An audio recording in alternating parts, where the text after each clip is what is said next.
We're speaking today with Augie DiGiovanni, Vice President of Asset Performance Management at Emerson Process Management. Welcome, Augie. Thank you for speaking with us today. Thank you, Paula. It's a pleasure to be here today. Great. I'd like to ask you a few questions about asset performance management in the current manufacturing environment. In today's business environment, there is an increased appreciation for the role of reliability in plant performance.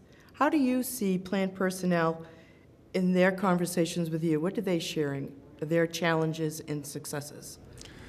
Most of our customers today that are trying to improve their asset performance management or their asset management in their plants today are struggling with a lot of different pieces.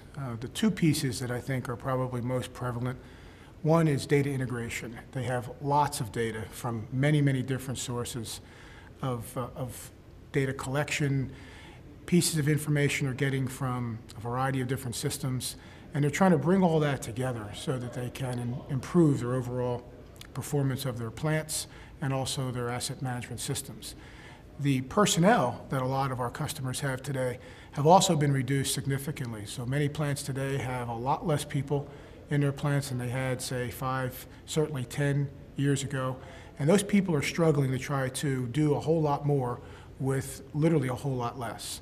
So through the trying to do the data integration piece and also trying to work with a whole lot less people is a significant challenge for many of our customers today.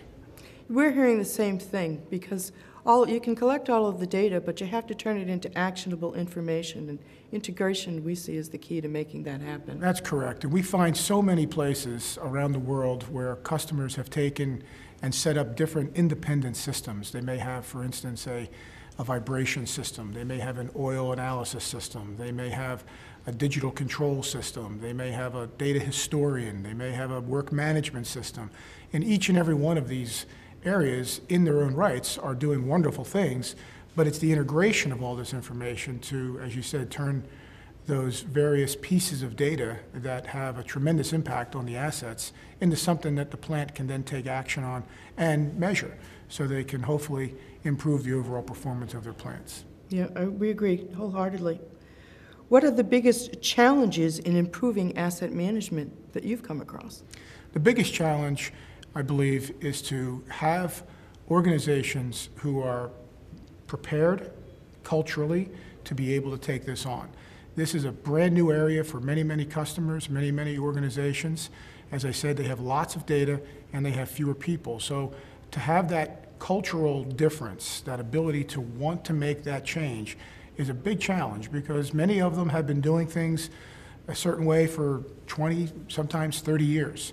And now we're asking them to change that process.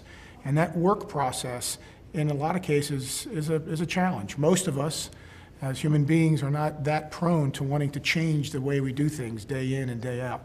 And that holds true for a lot of our industrial customers as well, because they're trying hard to really improve their availability and their overall uptime and their performance.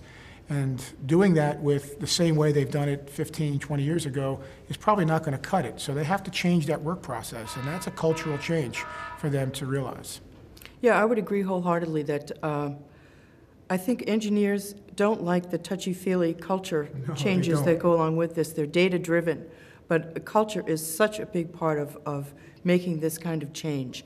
And it can't be ignored because if you don't have the basis, you're not going to be successful. And a lot of that really focuses from the senior management of many of these facilities. If they don't have the vision, if they don't have the purpose, the drive, the commitment, that gets seen by many, many of their workers. And when that doesn't happen, it's very, very difficult to infiltrate all of that vertical infrastructure from the lowest person all the way up to the plant manager. And to have that integration up and down the organization is very, very critical. And when they get that, those customers, those plants usually have tremendous success. Yeah, I think you're correct. How do users make the case for return on investment for an asset management program? A lot of customers today will start with where they are in terms of their current situation. And they'll use measurements like, what is my availability today? What is my uptime today? What is my asset reliability today? What is my OEE today? And just through many, many different organizations, including ours, that we've been able to benchmark and try to come up with some really good standards as what is best practice. They try to then use, if I'm at point A and I need to get to point B, that delta, that difference, and to what it takes to get to that difference, or that upper number, is really what they're shooting for. And that's how they try to justify the spend in improving their overall asset management programs.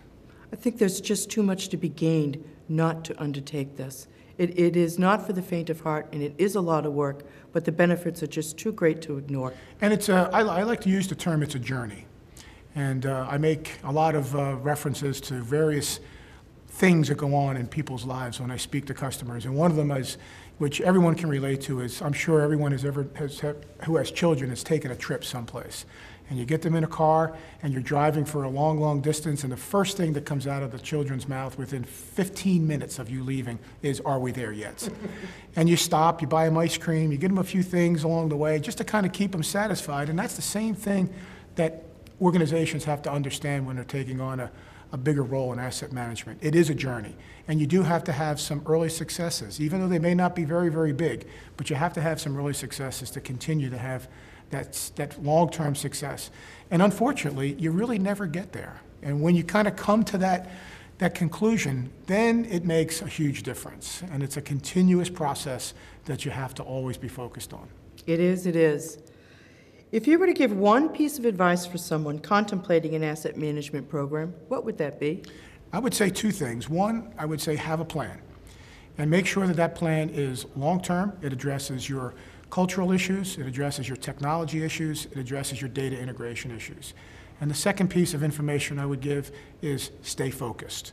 Don't allow yourself to get depressed.